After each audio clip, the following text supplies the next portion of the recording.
Hola chicos, ¿cómo están? En esta oportunidad vamos a trabajar el tema de gases. Bueno, como saben que en la naturaleza existen distintos tipos de sustancias, ¿no? Y estas sustancias o materiales pueden estar en estado sólido, líquido o gaseoso. Cada uno de estos se comporta de una distinta manera.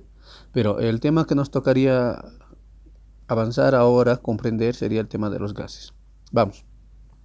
Un gas es una sustancia cuyo volumen es igual al volumen del recipiente que lo contiene.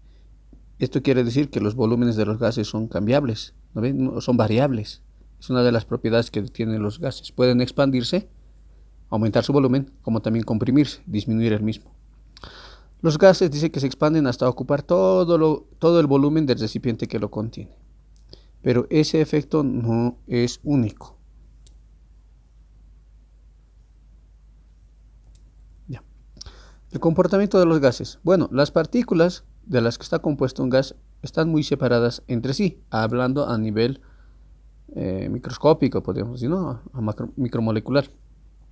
Un gas no tiene ni volumen ni forma propia, ¿no? Este va a depender mucho del recipiente y se distribuye por completo en todo el recipiente. Quiere decir que hablando de partículas, las partículas no están, digamos, en la parte baja, en la parte alta de un recipiente, no, ocupan todo el recipiente que lo contiene. Ahora, para tomar en cuenta, digamos, el modelo de su comportamiento, de cómo se comportan estos gases, hay que estudiar lo que es la teoría cinética molecular de los gases, ¿no? Vamos, teoría cinética molecular de los gases, dice. Un gas consiste en pequeñas partículas que se mueven aleatoriamente con velocidades muy altas. Quiere decir que las partículas de un gas se mueven constantemente, ¿no? Segundo, las fuerzas atractivas entre las partículas de un gas por lo general son muy pequeñas. Existe una fuerza de cohesión, una fuerza de atracción de repulsión entre las partículas, dice, pero son muy pequeñas. El volumen real ocupado por las moléculas de un gas es extremadamente pequeño comparado con el volumen que ocupa el gas. Quiere decir que de un gas hay pocas partículas. Claro que estas partículas ocupan todo el recipiente, pero si reuniríamos a todas estas partículas que conforman un gas, dice que el volumen en realidad es mucho menor. Pero puede aumentar o disminuir el volumen porque ocupa todo el espacio, ¿no?, del recipiente. La energía cinética, es decir, aquella energía que se da por la velocidad, por el movimiento de las partículas, en promedio, es proporcional a la temperatura Kelvin. Quiere decir que la temperatura de un gas va a depender mucho del movimiento de las partículas, de la energía que llegue a tener. Por lo tanto, mientras más se muevan las partículas, mayor temperatura generarán. Y si mientras menos se muevan, menor temperatura, ¿no? Y esto nosotros lo conocemos con las sensaciones de calor y frío, ¿no? Pero su unidad de medida sería el Kelvin. Bueno, el último. Las partículas de un gas están en constante movimiento y se mueven rápidamente en trayectorias rectas.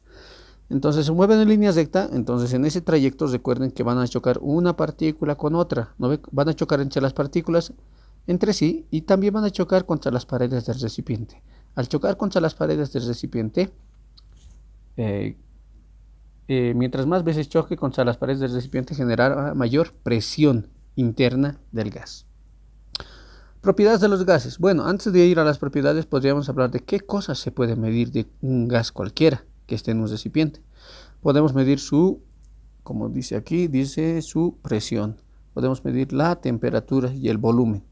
No podemos medir la masa en este momento porque se supone que son recipientes cerrados, cualquiera de estos o cualquiera de los ejercicios que estamos tomando en cuenta. ¿No ve? Entonces, estas presiones, temperaturas o volúmenes son pueden cambiar, digamos, ¿no? Pero la cantidad de materia, la cantidad de masa, la cantidad de sustancia que hay dentro de los recipientes no cambia. Por eso es que aquí por ahora no tomamos en cuenta en las primeras leyes de los gases lo que es la variable masa, ni cantidad de sustancia. Vamos a la primera. ¿Qué se puede medir de un gas? La presión. Dice, las partículas de los gases son extremadamente pequeñas. Mientras más moléculas golpeen la pared, mayor es la presión. A la presión que ejerce el aire se llama presión atmosférica. Listo, nos quedamos hasta ahí. Siguiente variable que se puede medir de un gas. Tenemos acá la temperatura. Es una propiedad que determina la dirección del flujo del calor y el calor a su vez, dice, es una forma de energía. Entonces la temperatura es una medida de la energía, es una medida del calor, ¿no? Y esto se puede medir en unidades de calorías. Pero la temperatura ¿no? La temperatura que puede llegar a tener un gas por el movimiento de sus partículas se medirá en grados Kelvin, ¿no? Dice ahí. Bueno, el volumen. El volumen de un gas es igual al tamaño del contenedor donde se coloca, dice. En pocas palabras, es el espacio que va a ocupar un gas. Entonces, de un gas se puede medir su presión, su temperatura y su volumen. Unidades. Bueno, para medir la presión tenemos muchas unidades, pero las más primordiales, las más importantes para trabajar el tema de gases, es que la presión se medirá en atmósferas o milímetros de mercurio. En esas dos unidades preferentemente trabajamos lo que es las medidas de presión. La temperatura, bueno, se puede medir en grados Celsius, Fahrenheit, Kelvin, Rankine, pero nosotros en ciencias, en física, en química, que también se mide temperatura, trabajamos sí o sí, como también aquí dice, en grados Kelvin. Recuerden que los grados Kelvin es una temperatura absoluta, porque en su medida no tiene valores negativos, solo son valores positivos. El volumen, como dice acá, las unidades de medida también son muchas. Cualquier unidad de longitud al cubo representa volumen, pero en el tema de gases, el volumen, por favor, les recomiendo sí o sí siempre medirlo en litros o en mililitros, cualquiera de las dos, ¿no?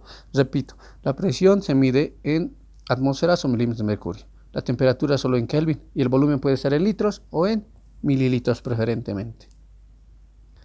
Leyes de los gases. Bueno, para hablar de las leyes de los gases tenemos, miren, la ley de Boyle, ley de Charles, la ley de Avogadro, la ley de Dalton, la ley combinada y la ley de los gases ideales, ¿no? Tenemos esas leyes. La ley de Boyle, ¿qué nos dice la ley de Boyle? Que a temperatura constante el volumen de una muestra de gas seco varía de forma inversamente proporcional a la presión a la que se somete. Quiere decir que de un gas, miren, aquí hay una pesita, ¿no? A mayor presión, el volumen disminuye, a eso se refiere. La palabra inversamente proporcional dice que van a ocurrir efectos contrarios. Miren, más presión, menos volumen. A eso nos referimos con inversamente proporcional. La ley de Charles dice que a presión constante el volumen de un gas varía directamente proporcional a su temperatura. Directa, no dice inversamente esta ley, ¿no ve? Entonces, al decir directamente proporcional, dice que los cambios son casi iguales. Si aumenta la temperatura de un gas, el volumen también va a aumentar. Si disminuye la temperatura de un gas, el volumen también disminuye, ¿no? Y hasta ahí tendríamos la primera parte de las leyes de los gases.